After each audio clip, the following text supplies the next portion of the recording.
Welcome to Texas Today. I'm Kristen Dickerson. Our Inspiring Her series tells the stories of the incredible women leaders throughout North Texas, with the hope that their knowledge and insight will encourage and inspire our next generation of leaders. Today, we're sharing our conversation with Mandy Price. As a Harvard Law School graduate, Mandy spent more than a decade working as a private equity attorney. Then, she launched a data-driven diversity, equity, inclusion, and belonging tech platform called Kanarys. Now, she helps companies improve their equality efforts and create long-term systemic change.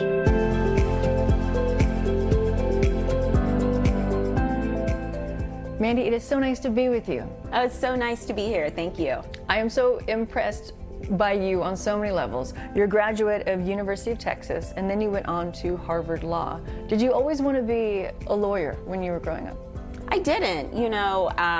I knew that I wanted to do something that was impactful for my community. Growing up, my parents taught us and instilled in us that we need to be change agents and help to make our communities better. So I knew that, but I didn't know exactly how I was going to do it. Yeah. So at the University of Texas at Austin, I was a business major.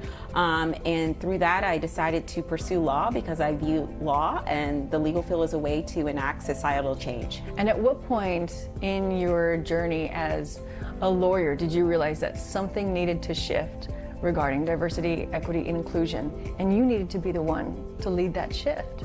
So I actually started my journey on diversity, equity, inclusion back when I was a student at UT Austin. When I was on campus, we had some challenges. One of the great things is the MLK statute was erected, but the statute was egged all the time. And so the president of the university put in place a racial respect and fairness task force, and it led to the creation of the Division of Diversity and Community Engagement. And so really excited that I was able to be a part of igniting that and creating that environment of belonging on campus. That's when I really started to think around how organizations can put in place policies and practices to promote inclusion and belonging. So I continued that work when I went to Harvard Law School and did a lot of research at the Harvard Civil Rights Project around how organizations could set up systems to promote inclusion as well. And then when I practiced law, I was heavily involved with our women's task force. When I was practicing, I had 2 kids, so that gave me a whole new lens around how inclusion needs to be built into the workplace to support families. And it was through my experiences working, some very good and some, challenges that I like to call opportunities that led me to create Kanarys. I faced a lot of the challenges that many people face in the workforce, right? And so wanted to lean into that to ensure that we were creating a work environment that every employee can thrive. Will you help me understand what Kanarys does, what you have created? One of the things that I saw when I was working at both of the law firms I worked at is that they had great programs where they wanted to ensure that they were supporting their employees. But one of the challenges is that companies they don't always have the data.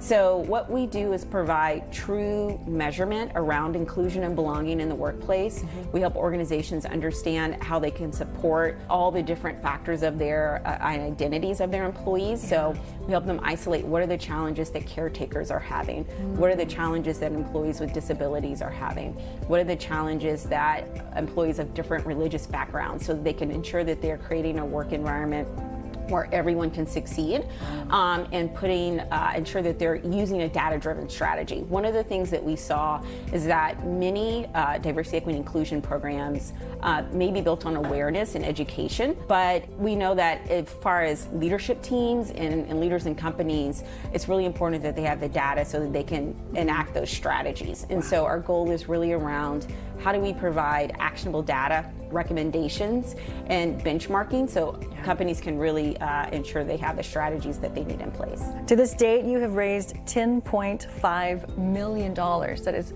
such an incredible amount. But would you also give me some perspective at how rare that amount of money is?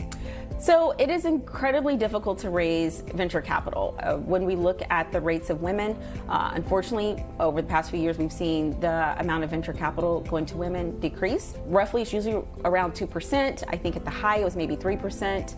And then when we look at founders of color, especially Black founders, usually the funding is around 1%. When we look at Black female founders, the numbers are usually kind of 0.06, and so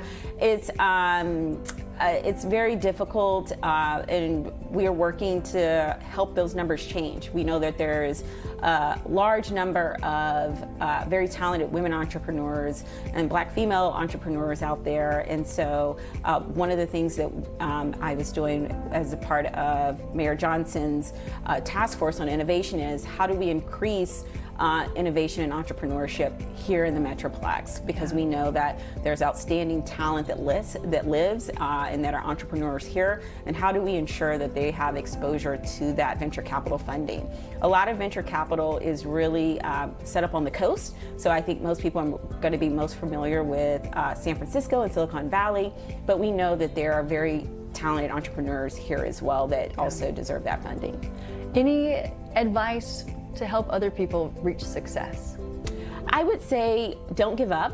It's very challenging to be an entrepreneur. You're going to be told a lot of no's, but it's really important to ensure that you have an expansive network, that you surround yourself with the right team, the right support system, and that you have to keep believing in yourself.